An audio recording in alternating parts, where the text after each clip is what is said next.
Hello everyone, good evening. Today's lecture will discuss about The Prelude by William Wordsworth. The Prelude is a long autobiographical poem by William Wordsworth. It is written in blank verse on rhymed iambic pentameter. Wordsworth started writing it in 1798 and worked on it all his life. Published after his death It was published after his death in 1850 by his wife Mary, and the full title is The Prelude or Growth of a Poet's Mind. What is the main idea? The poem is about how Wordsworth's mind developed as a poet. It shows his childhood experiences, his love for nature, his philosophical and spiritual growth, and how nature shaped his imagination.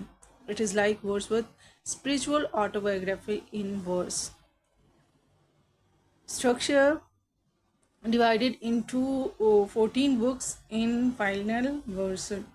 Each book deals with different phases of his life: childhood, Cambridge travels, French Revolution, and his poetic mission. The Prelude will discuss all his 14 books one by one in very short. Book 1: Childhood and School Time. Wordsworth recall his early childhood in the Lake District. He enjoyed games like skating, bird nesting, horse riding, boat stealing. Boat stealing episode, he feels awe and fear when a huge mountain seems to chase him. Nature shapes his conscience. So key idea here is childhood experiences, beginning of moral plus poetic growth. Shows poetic belief that childhood is the seed time of genius. In book 2, School Time continued. Focus on his school years in Hogshead. Describes teachers, friends, and activities. Says nature taught him more than the classroom. Friendship plus freedom, joy, but always nature was guiding him. Contrast between bookish education versus natural education. In book 3, he described about residence at Cambridge. Wordsworth enters St. John College, Cambridge in 1787. He feels lonely and uninspired. Coleridge offered knowledge without depth. Cambridge offered knowledge without depth. He enjoyed youthful freedom but no true learning. Wordsworth critiques formal education, only nature can truly inspire. In book 4, Summer Vacation. During vacation, Wordsworth returns to the countryside, meets friends, enjoys rural scenes, and feels renewed by nature. Vacation life fills him with joy and poetic energy. In books 5, Wordsworth discusses the value of books, uses the famous Arab dreams and Arab carrying a cell and a book, symbols of danger of bookish knowledge without nature. Argues that nature is the supreme teacher, books are only secondary. Wordsworth's education philosophy and nature तो अरब dream का जो concept है वो book 5 में है, आप लोग इसका ध्यान रखेंगे. Book 6, Cambridge and the Alps. Describe his walking tour through France, Switzerland and Alps. Crossing the Alps, he misses the moment, realizes later. Imagination shapes memory into meaning, learns that imagination is not passive but active power. Important turning point, discovery of imagination as creative force, है ना. In book 6 is important turning point when he discovered that imagination as a creative force.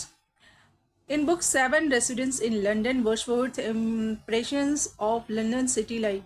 City noisy, crowded, artificial yet fascinating, full of theatres, markets, political events, but lacks spiritual depth. So here London, symbol of modern artificiality, opposite of nature simplicity. In book 8, Love of Nature, reflect on how his love for nature depend. Nature comforts him in sorrow, teaches moral values, and inspires poetry. Famous line: Nature is the guide, guardian, nurse of my heart and soul of all my moral being. Moral plus nature is moral plus spiritual guide. In Book 9, Residence in France, Wordsworth in France during early French Revolution, inspired by liberty, equality, and fraternity, believes revolution will free mankind. Wordsworth's political enthusiasm in youth. Residence in France continued. In Book 10, witnesses violence, executions, and bloodsheds of revolutions, becomes disillusioned and falls into despair, learns politics cannot bring true freedom. Revolution, loss of faith in politics, return to nature. In Book 11, Imagination, how impaired and restored. After revolution, mental and emotional crisis, his imagination weakens slowly, restored by nature healing power, restores of broken imagination. In Book 12, Imagination and Taste, how impaired and restored, continues a theme of crisis and recovery, poetry plus nature, revealed his taste and creativity, learns that imagination plus nature is spiritual balance, a way of healing and self-discovery. In Book 13, Imagination and Taste conclusion declares, imagination is a divine gift. Imagination helps connect with nature, God, and mankind. Wordsworth realizes poetic calling. So, romantic poet as a prophet and a spiritual guide. Lastly, Book 14, Final Reflections, expresses gratitude to nature for shaping him and with confidence in his mission as a poet prophet to guide humanity. Concludes like an epic poet as chosen guide of mankind, like Milton in Paradise Lost. So we'll stop here. Very soon we'll continue with the next video lecture, which is very important from your exam point of view. So keep liking, keep subscribing. Stay blessed. Good night.